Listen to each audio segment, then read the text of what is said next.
A very good evening and thank you for joining us. Welcome to the program. On 24th November last year, a horrifying mishap took place in the waters of Lake Victoria as what was meant to be a fun ride took a terrifying and tragic turn, the boat cruise accident. A year later, that moment stays strong in the minds of those who witnessed it and those who lost loved ones. Alex Niyonzima, a survivor of the boat accident, turned his feelings into words in a book he titled MV Templar, A Survivor's Tale. He's in the studio today to speak about his experience then and now. Let's say it as it is.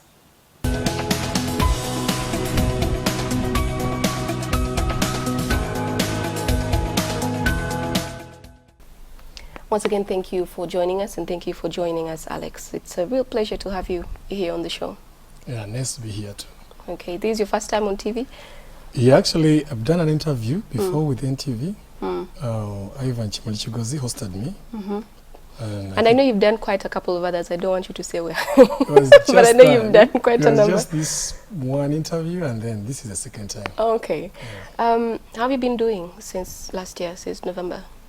It's now a year. Yeah, it's now a year, and I think I've been coping quite well. It's been very, very difficult. I've had to read a lot about people who have passed through trauma like this. How do they cope? What do they do? What do they read? How do they find closure? How do they find completion? How do they get to understand what they're going through? So I think that has helped. Have you found any answers? Yeah, I've found a lot of answers.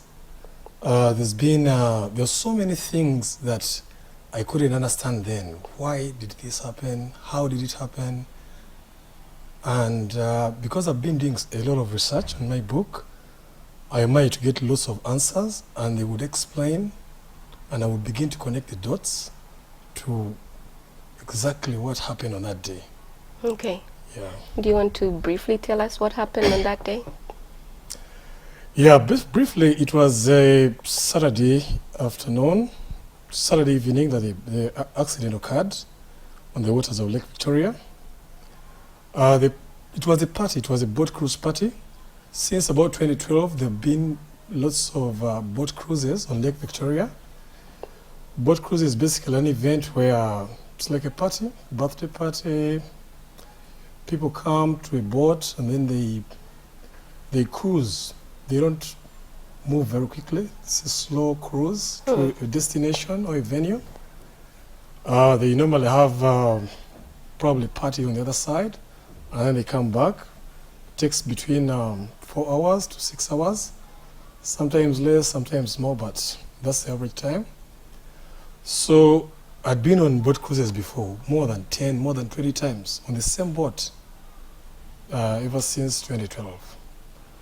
And it was going to be like one of those. We leave probably by 1 o'clock, 2 o'clock, get back between 8 p.m., 9 p.m., or some of them could go up to midnight. So we've done that before several times with friends. We knew each other, so I thought it would be one of those days. The night before this incident happened, I was invited to a wedding in Entebbe, at which I attended. And the wedding went on until, I think we left Entebbe beyond midnight. I came back home. I passed a place in town where we had a few more drinks, and I think I got home quite late.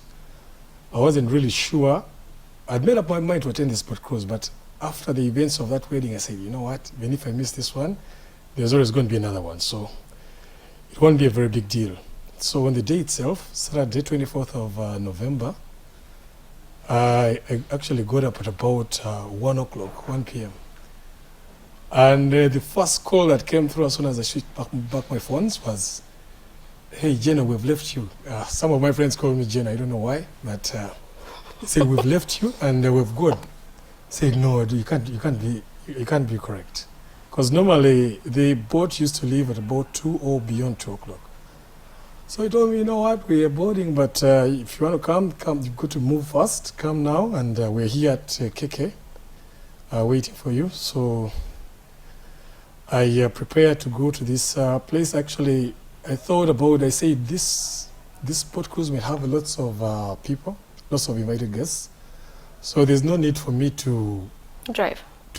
So I left my car at home and went down to the Boda Boda stage, picked a Boda Boda motorcycle that took me to KK Beach.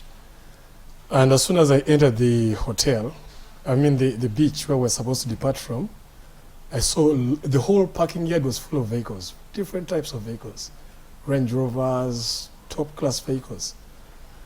And I thought I'd made the correct decision to leave my car at home. So the beach was full that day. There were lots of people, the usual merrymakers. There were lots of people who go to swim over the weekends. They were there. And there were tables on which our party, the people that were going to go with, they were all there. They were full, and people were having fun, were enjoying themselves. They weren't boarding, clearly. Also, when I looked at the shoreline, the lake, I couldn't see the boat because in the past the boat used to park it used to dock at an area which is about 300 meters away from the beach. And when I took a good look, I couldn't see the boat. So the first thought was, oh, perhaps this guy was right here. The boat has actually left me. But when I saw them around, they were all there. I said, oh, it seems that was just a hoax. So when I went to this table with friends of mine, the first question I asked, where is the boat? And they told me, no, too far. You just don't worry. Enjoy yourself. The boat is coming. There were drinks on the table, different types of drinks, alcoholic, non-alcoholic. I got a few bottles of, got a mineral water bottle, then a Coca-Cola, just try and recover from the events of the evening before. And at about, so between 3 p.m. and 4 p.m., when the organizers saw that the boat had delayed for too long, they talked to this person who has a boat of about 50 passengers, probably 60. And I think the plan was for him to make 2 trips, something like that, because we were more than that number that time. But he was told that actually they have seen our boat, the MV Templar, coming towards KK Beach. And one of the people that was sitting on our table said, you know what, I think it would be a good idea for us to get onto the first feeder boat. There's usually a small boat that takes the passengers of the cruise onto the bigger boat. So I would call that a feeder boat. So it feeds the passengers onto this other vessel. So we got onto the first feeder boat. Do you know how many rounds the feeder boat took? Yeah, I think I couldn't actually tell because I wasn't counting, but there were probably more than 3. There could have been 5. So it was between 3 and 5. Most probably there were 4 or 5. When I was reading your book, you began to notice something was wrong right from, well, you had the sixth sense right from the beginning, don't go. Yeah. Then you getting from the feeder boat onto the boat. Yeah, actually, the first, I don't know whether to call it a sign. The first thing that I noticed was unusual is there's a small glass, a plastic glass that I had. Plastic container that had a little bit, it had 2 shots of double black label and Coca-Cola. So as soon as we saw the boat and we are standing up to prepare ourselves to board the first feeder boat, I placed it on a cushion, on a chair that had a cushion. I was looking around to see if anybody has dropped a phone or something that I've forgotten, because almost everyone around there had stood up to leave. When I turned to look back, the glass had fallen. It had poured its content away, and it was a bit unusual because it's not like some wind had come and blown it, but that was the first. In hindsight, I look at it and say, oh, that was something. The second thing was we got onto this first boat. And then because we got on the first feeder boat, we were the first ones to board the MV Templar that evening. And something, before I even took my seat, I went, I think I placed my jacket on a seat. I went towards the back of the boat where the engines are. And that's where I saw the owner of the boat, the late Templar Bisaso. He was seated on in that area. There was a gentleman he looked like a mechanic to me. He had a sky blue t-shirt on him that had a few stains of oil. And they were looking at these engines. I now know that there were 2 outboard engines, and they were open. You could see the inner parts of the engines. Now, it was my first time to see those engines. And in hindsight, I realized this boat had an inboard engine. And these were outboard engines or emergency engines that had been placed there recently to power the boat that day. Yeah, so we sat there and waited for the feeder boat to bring in more passengers. It took about another 30 minutes to 45 minutes to bring all the passengers on board.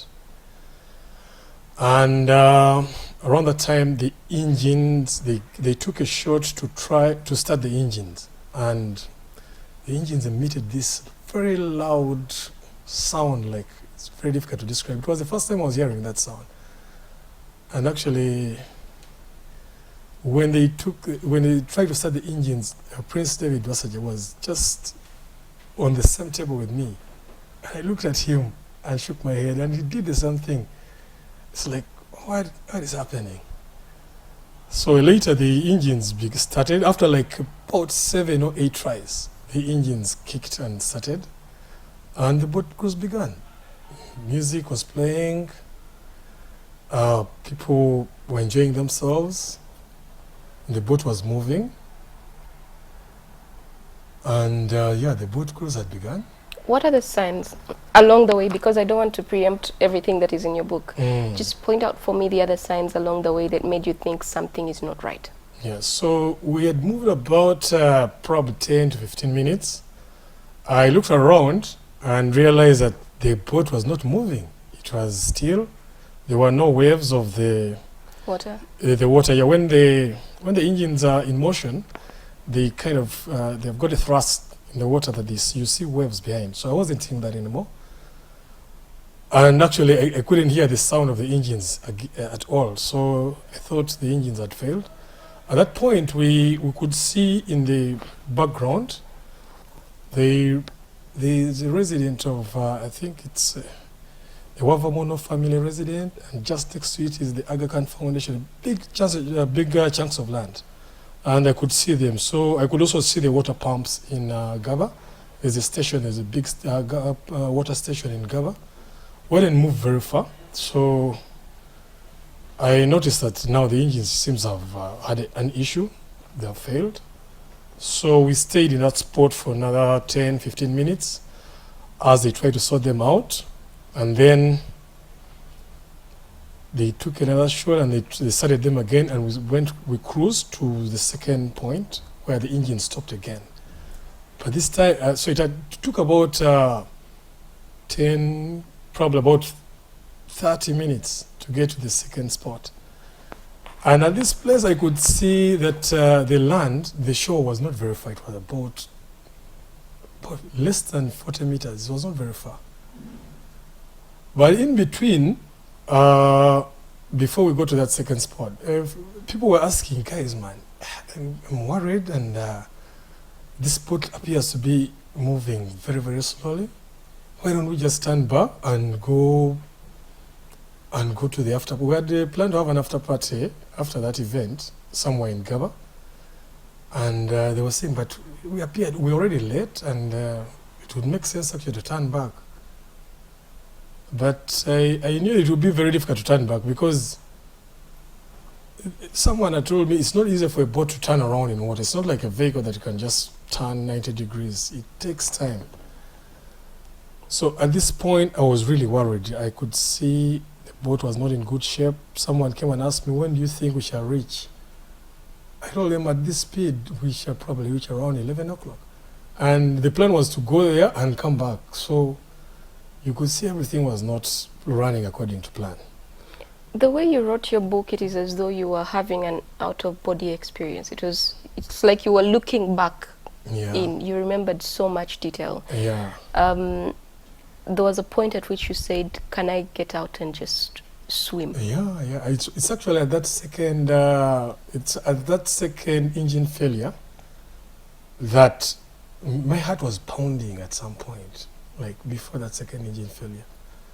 And I was thinking of lots of things. I was thinking of my dad died in April and here we are in November, and I was thinking of, hey, what if I die today? My mom can never take this blow.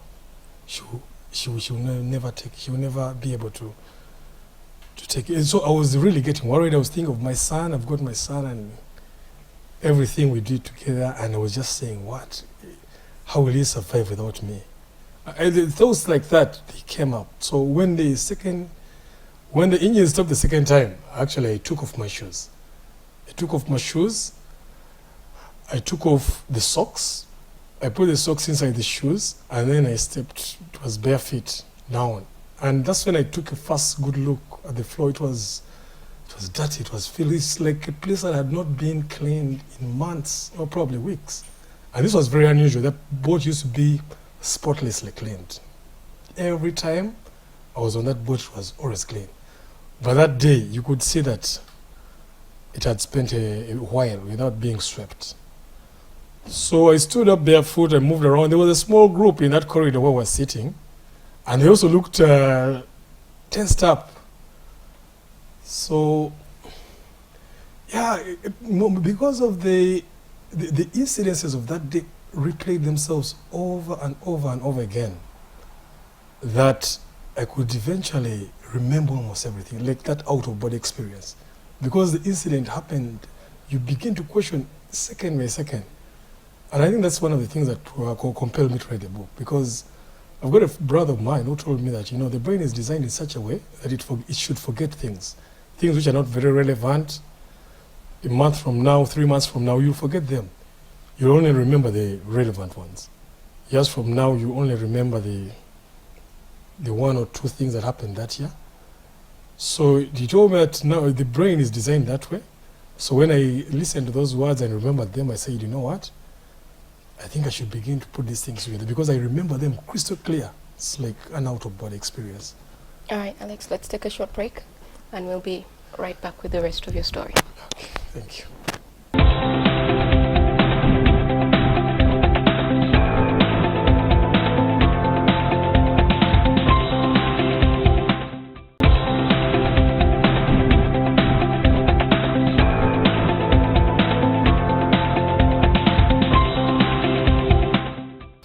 Once again, thank you for joining us. We're coming to you from the Serena Hotel in Kampala, and we're speaking to Alex Niyonzima, who wrote a book, MV Templar, A Survivor's Tale, looking back to last year's tragic incident on the shores on Lake Victoria.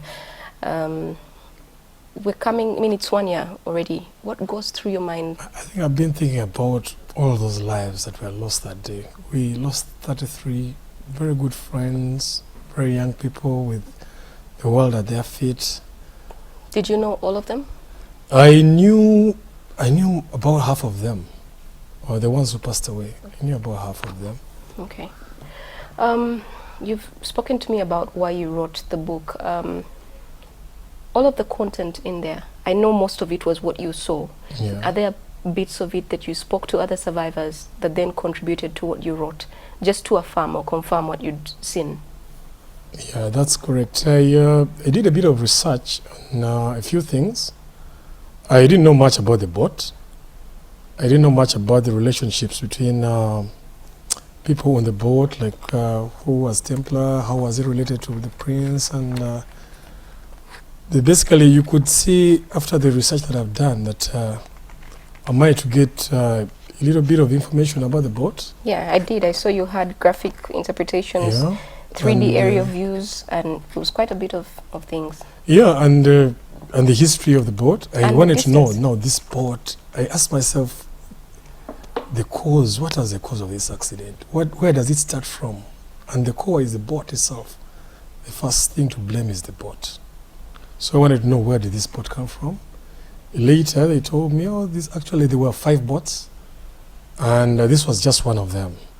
They were imported into the country onto Lake Victoria by some Chinese investor who wanted to take on the business of fishing, trolling, a fishing method called trolling. And they imported 5 of them, but after some time he gave up on this business and he decided to sell them. So I said, okay, so that's how the boat gets into Africa, into this lake. Yeah. Yeah, then, But it was brought for fishing, not for boat cruises. Yeah, it was. It's again through the research that I'd done. That's when I realized that this boat was actually meant to carry fish, and the fish were meant to be carried within the bowls of the boat. It was not meant to carry a live load. Live load is human beings moving up and down. Up and down, yeah. So when in hindsight, I realized that now I'm getting close to the answers. But it survived for this long. Anyway, I won't ask you about so much about the boat. What was the mood like on the boat when it was just before the accident? There was an issue of the music. There was music playing. You could sense the tension.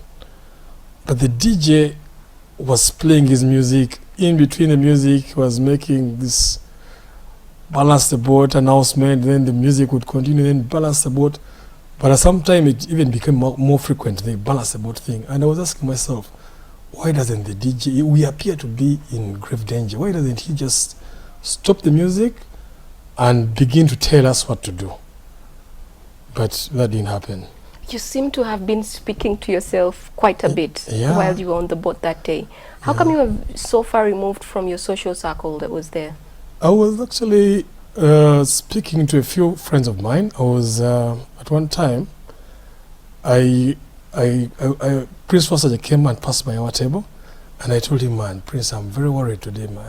I see things are not like they usually are. And he told me, even me, I'm worried. I normally don't put on my life jacket, but today I've got it. He had zipped his life jacket up to the neck. And that's when I realized I didn't have a life jacket.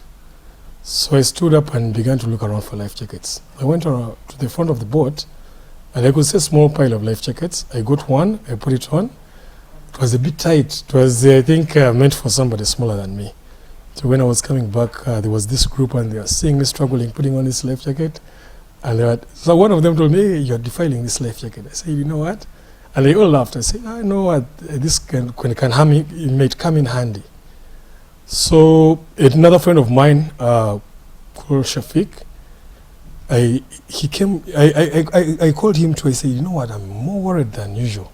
He told me, even me, actually, he said, we are in 80% danger, something like that. Did Shafiq survive the accident? Yeah, he survived it. He also had his life jacket. So when I thought about 80% danger, it was something new, but I felt like it was telling me we're in grave danger. And do you think the life jackets made a lot of difference? Yeah, they did. I know the life jackets made a lot of difference because when the boat capsized, first of all, the capsizing was sudden. It was instant. There was warnings. Yes, you could. The boat was tilting and tilting more. And at one point, I began to hear things falling into the lake. Boom! Like, at first I thought someone was throwing things, but now it appears to me that they were falling off. They were falling off because of the tilt. But you could hear them even with the music playing. Yeah. Now, when they fell, then the music stopped. So they told me that the generator fell. The water tank fell into the lake, and then the generator and the speakers. I think when the generator was powering the music system, so when it fell in the water, the music stopped. And then I was thinking to myself, oh, finally now someone realizes the urgency to stop this music and to begin to give us instructions. Now this is about 5 to 10 minutes before the boat capsized fully. And at that point, the boat owner, I heard his voice, was seated not very far from me. He said, Banange musituke tu balancing area. Now, because I know Luganda quite well, and I could feel the urgency in his voice, he was telling us, guys, get up and we balance this boat. So almost all of us stood up and went to one side, the side that was tilting, to kind of counterbalance, and it gets back to its right position. So it almost, the first time we did that try, it almost went back to the normal position, and then it tilted again. Was everybody participating, or were they paying attention? At that point, they were participating, because Earlier, it was not like people, the announcement was going on and only a couple of people were standing up, about 10 people, 6 people were actually involved in that balancing of the boat. But this time round, when Templar said it, we all stood up and went to the one side. And a friend of mine told me, now Katanga, you can go back. So I've been nicknamed Katanga because of the Kampala hash. So I went back, and but still the tilt was there. So he told me again, now Katanga, you come back. Komao, I went back. But now I could see that the tilt was not, we were not having any effect on the water. And I could see there was water, half of the boat there was a huge like water amount had of seeped water. through. It had seeped through and had exceeded all the bound, had reached the floor, and it had reached about knee height on the table that was sitting on. And I could see it was greenish, and the lights were still on. The water was greenish. Half of the part of the boat was under the water. And so when he asked me to come back to him, I tried to go to him, but I couldn't reach. So I held out my hand, and nobody was receiving it. It was like kind of trying to pull me. Until I said, Panange munyambe, muske. So I saw someone in a white shirt, he pulled my hand, and I was able to grab, there was a metallic seat. All the tables and chairs, the furniture was welded onto the board. So I held onto the table and faced the water. And I could see it clearly, and I could see that we're in a tilt, and it was becoming much more inclined. You mentioned at a point that the skipper jumped off the boat. Was it the skipper? Yeah, just before that final session, there was a guy that I had not seen before on this boat. It's only later that I realized that he was the skipper of this boat. Small brown gentleman, putting on an orange shirt. He came out of the captain's cabin, down a small flight of stairs, went to the back, talked to the owner of the boat. They went together, both of them, to the front of the boat. And then a few probably seconds later, the owner of the boat came back. Then this gentleman, the brown guy, he climbed the stairs. I thought he was going into the captain's cabin.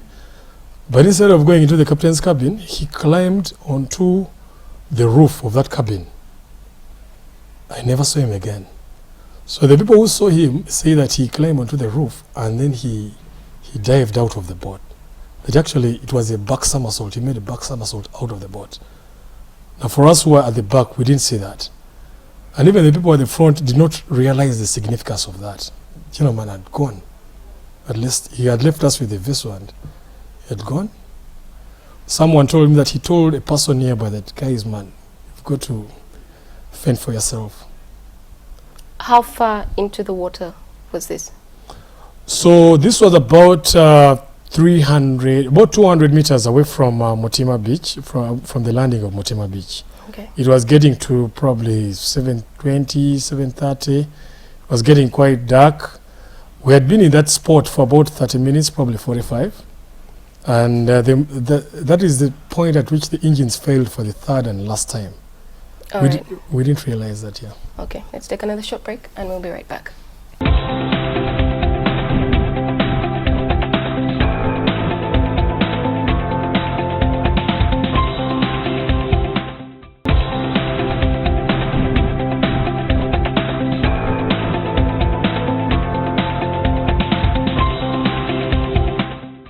Welcome back. Thank you for staying with us. We're speaking to Alex Niyonzima today, and he's taking us back in time to 24th November last year when the boat accident happened that claimed, how many lives do we put it at now? There were 33 people who died as a result of that incident. 32 were passengers, and one of them was a fisherman. The one who was trying to save them.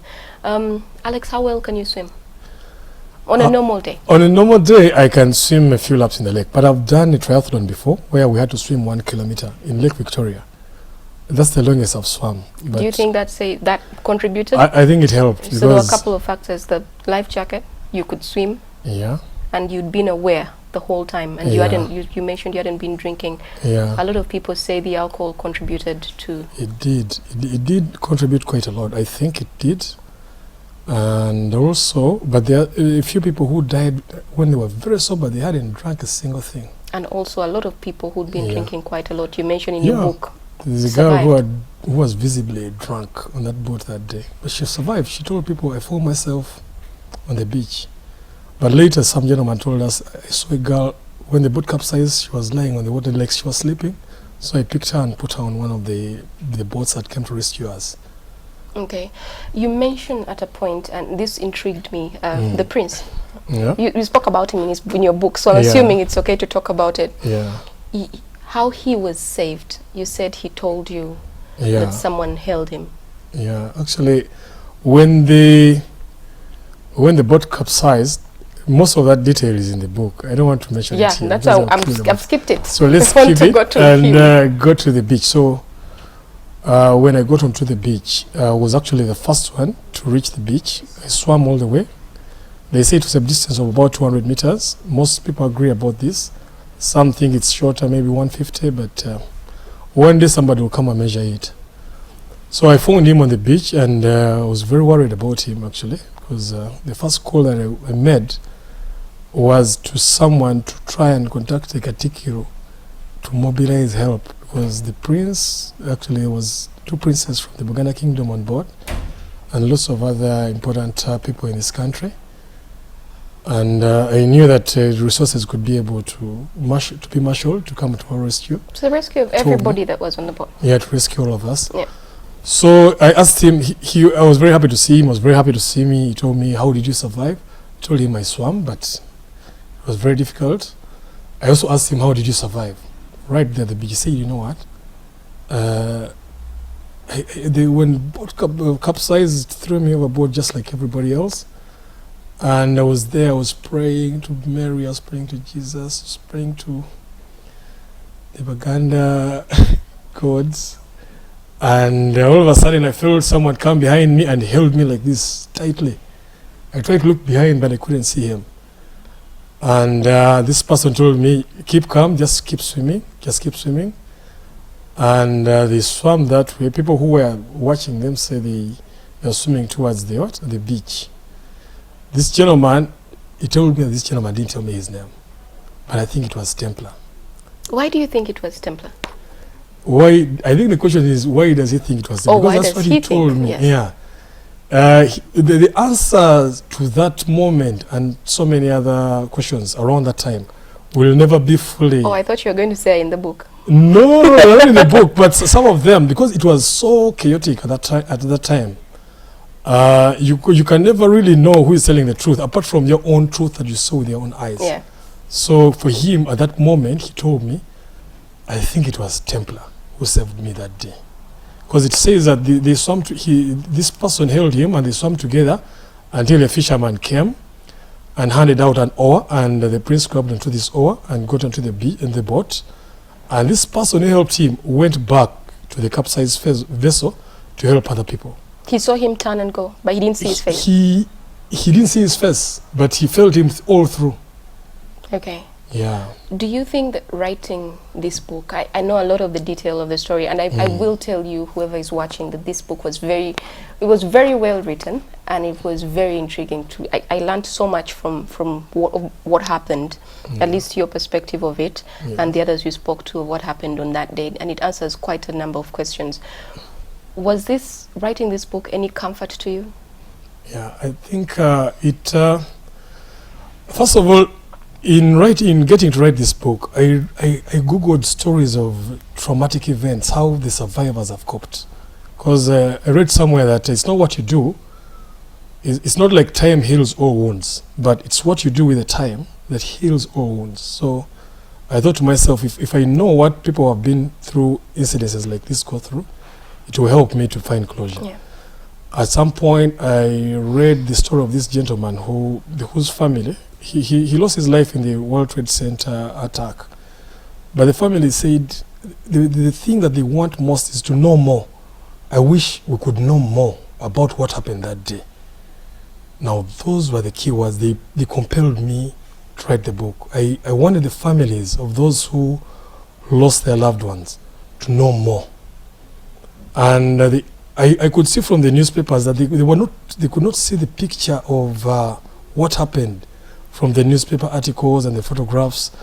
They needed somebody who was on that boat Who was there? Yeah. to write something detailed and to give it and avail it to them.